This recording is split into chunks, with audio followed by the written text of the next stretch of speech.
எல்லார் வீட்லேயுமே அவங்கவுங்க ஸ்டைலில் பொடி அரைச்சி யூஸ் பண்ணுவீங்க. நான் யூஸ் பண்ணுற குழம்பு பொடியோட ரெசிபியை இன்றைக்கி உங்கள் கூட ஷேர் பண்ணுறேன். மல்லி 1 கிலோ, அதுக்கு ஈக்குவலாக மிளகாய் 1 கிலோ, அதில் சம்பா மிளகாய் ஒரு 3/4 கிலோ எடுத்துக்கோங்க. குண்டு மிளகாய் 1/4 கிலோ எடுத்துக்கோங்க. ஏன்னா குண்டு மிளகாயில் காரம் ஜாஸ்தி, அதில் ஒரு 1/4 கிலோ சேர்த்தா போதும். அடுத்து மற்ற ஐட்டம் எல்லாமே 100 கிராம். சோம்பு, சீரகம், மஞ்சள், கடலைப்பருப்பு, துவரம்பருப்பு இதெல்லாமே 100 கிராம். பச்சரிசி ஒரு கிளாஸ் ஃபுல்லாக எடுத்துக்கோங்க. ஒரு பெரிய கிளாஸ் வச்சுருந்தீங்கன்னா அந்த கிளாஸ் ஃபுல்லாக எடுத்துக்கோங்க.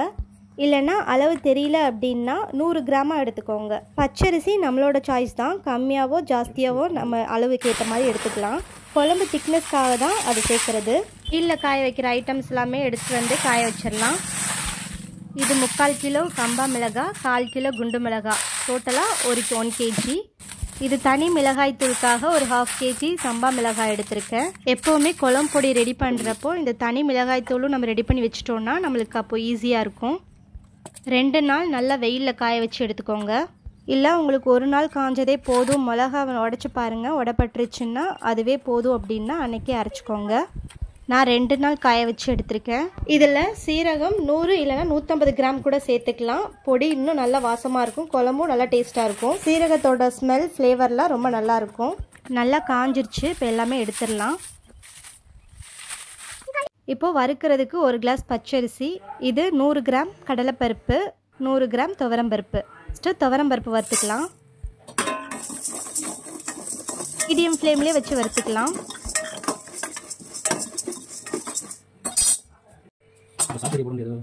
நல்லா வறுத்ததுக்கப்புறம் ஒரு பிளேட்டில் ஆற வச்சிடலாம். அதே மாதிரி இப்போ கடலைப்பருப்பு வறுத்துக்கலாம்.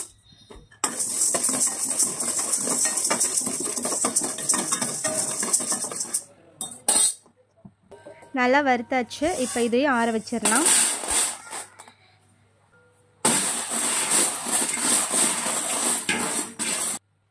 அடுத்து அரிசியை வறுத்துக்கலாம். இதில் ஃபஸ்ட்டு ஒரு 1/2 கிளாஸ் சேர்த்து வறுத்துட்டு நெக்ஸ்ட்டு ஒரு 1/2 கிளாஸ் சேர்த்து வறுத்துக்கலாம். ஒட்டுக்கா சேர்த்துட்டோன்னா எல்லா அரிசியும் ஈவனாக வறுப்படாது, அதான் தனித்தனியாக சேர்த்துக்கலாம். இந்த பொடிக்கு பச்சரிசி தான் சேர்த்துக்கணுன்னு அவசியம் இல்லை, நீங்கள் வீட்டுக்கு சாப்பாட்டுக்கு யூஸ் பண்ணுற அரிசி கூட சேர்த்து எடுத்துக்கலாம்.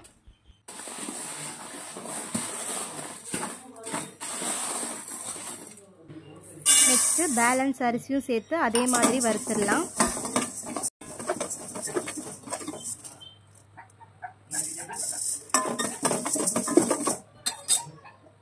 எல்லா திங்ஸும் வறுத்தாச்சு. இப்போ எல்லாத்தையும் ஃபேனில் கொஞ்சம் நேரம் ஆற வச்சிடலாம். ஆறிடுச்சு.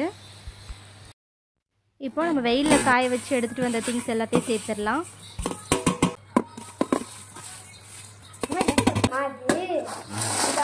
இதோட நம்ம வறுத்த திங்ஸ் எல்லாத்தையுமே ஒட்டுக்கா சேர்த்துடலாம். அவ்வளோதான், எல்லா திங்ஸையும் ஒன்றா சேர்த்தாச்சு. இதோட 1 kg மிளகாயும் இதோட சேர்த்து ஒன்றா அரைக்கிறதுக்கு மில்லில் கொடுத்துடலாம். ஃபைனலாக நம்ம குழம்பு பொடி ரெடி ஆகிடுச்சு. இதான் மல்லி மிளகாய் எல்லா திங்ஸும் சேர்த்து அரைச்ச குழம்பு பவுடர். இது தனியாக 1/2 kg மிளகாய் அரைக்க கொடுத்தோம்ல, அது சில்லி பவுடர். இந்த பொடியை நீங்களும் ட்ரை பண்ணி பாருங்கள். இந்த வீடியோ பிடிச்சிருந்தா லைக் பண்ணுங்கள், நம்ம சேனலை சப்ஸ்கிரைப் பண்ணி வச்சுக்கோங்க. தேங்க்ஸ் ஃபார் வாட்சிங்.